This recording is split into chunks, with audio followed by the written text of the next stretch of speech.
Labor Secretary Eugene Scalia. He joins us live from the D.C. area. Good morning to you, Mr. Secretary. Good morning. Good to be with you. You know, yesterday I spoke on the phone with Kansas Labor Secretary Garcia, and, you know, this strikes everybody. Her family down in Wichita has had a restaurant there for decades. They're closed. Everything, you know, everybody is on unemployment. The state of Kansas, as you know, has a very low rate of unemployment. In a regular week, maybe 1,300 would apply. Over the last week, 55,000 applied. They had to quadruple the call center.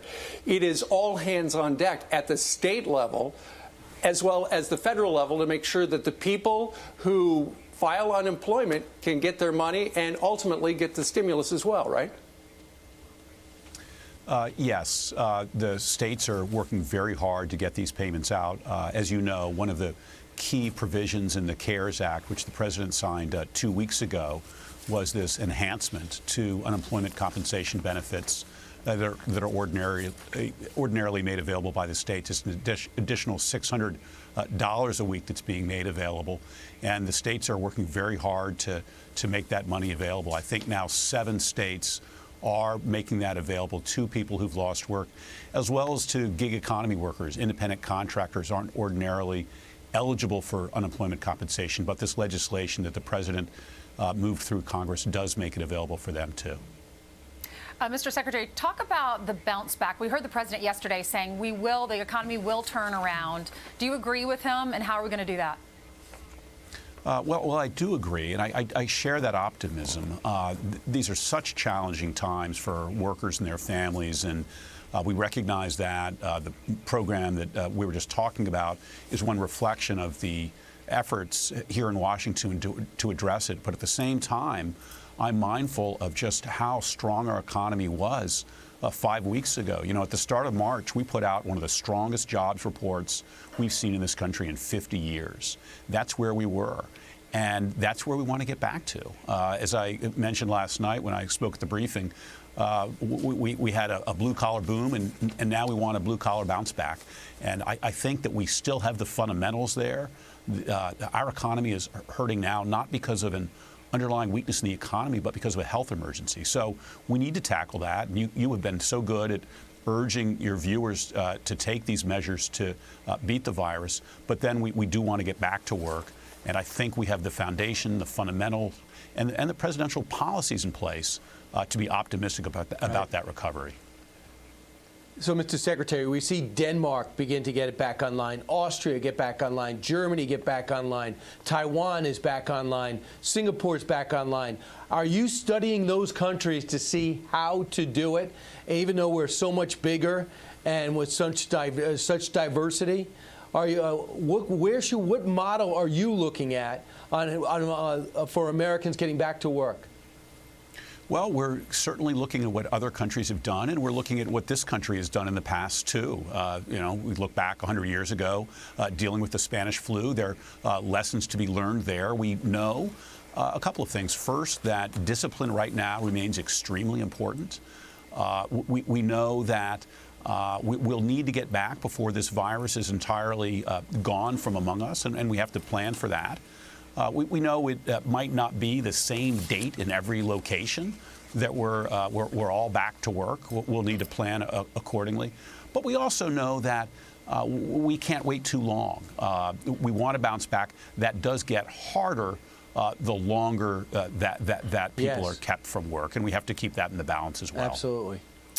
Sure. And as Labor Secretary, you know that a lot of people want to get back to work as quickly as possible. And regarding that story in the Washington Post this morning, that apparently the administration, the president in particular, would like to have essentially American business reopen maybe in stages by May 1st. But there are going to be hot spots. It can't be a one-size-fits-all, yep, we're open for business again.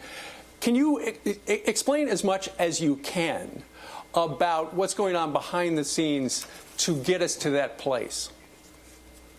Well, obviously, there are a number of different components to this. The health component and the public health policy is critical to get right. The measures that have been put in place to tide workers over are so important to them individually. The Paycheck Protection Program, which you talked about a moment ago for small business, is one of the things in this recent legislation that I like most, because not only does it provide income to workers during this difficult time, it keeps them tied to their employer. So that when we're ready to reopen, that relationship still exists. That's something we've been talking about. Obviously, there's an interest in extending that program. And then we're talking about the health and welfare of people when they return to work. That is something that we're going to have to look after. It's important to us now at the Labor Department. And as we reopen, we're going to want to make sure that it's in an environment that's safe and healthy. Mr. Secretary, there was a headline this morning saying some folks, some Americans, are going to get those stimulus checks today. Can you update us on when people will get that money? Well, there are a couple of different streams of relief coming. First, there is, as I just mentioned, the Paycheck Protection Program. And there's more than, I think, $140 billion in loans already approved through that program. And those loans are now being made available to small businesses. Right. And that will continue over time. Then we have the payments coming from the Internal Revenue Service, and I believe that those will be coming next week, is what Secretary Mnuchin has said. And then finally, there are these stepped-up unemployment insurance payments going to people who unfortunately are out of work. Those already have started in some states, and we'll have more states coming online in the days and weeks ahead. And Mr. Labor Secretary, I know this is mostly Treasury, but you put out that money for small businesses, and I know they're grateful. But you have to understand some of these restaurants and health clubs, the 75-25 doesn't work out. If they have to give 75% of the money to labor, they're not going to have any money to pay their bills and pay their rent and pay their lease and pay for equipment that they rent. So if the money's there, there's got to be flexibility given to the banks to allow small business to use it. Because right now, if they're going to put all that money to labor, they're not going to have a business to go back to. So do you see that? Do you see some flexibility there? Well, I think that the Treasury Department and the Small Business Administration, which have been running this program, have shown a lot of flexibility. There were some adjustments to the application form made early on that made it easier for people to apply. I just think the program has been functioning extraordinarily well. Its biggest challenge has been really its popularity. But not in those two areas.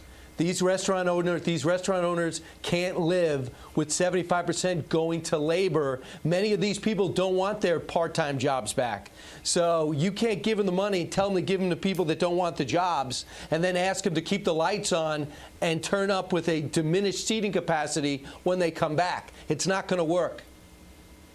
Well, we'll keep looking for the right balance there. And as you say, the Small Business Administration, Treasury are running that program. From my perspective at the Labor Department, those relationships with workers and poising our companies, the businesses to come back, but also to have those workers still tied to them and keeping those strong relationships is really going to be very important to getting the economy going again. All right. It is great to have the Secretary of Labor for the United States, Mr. Scalia, with us today. Sir, thank you very much. Thank you. Thank you.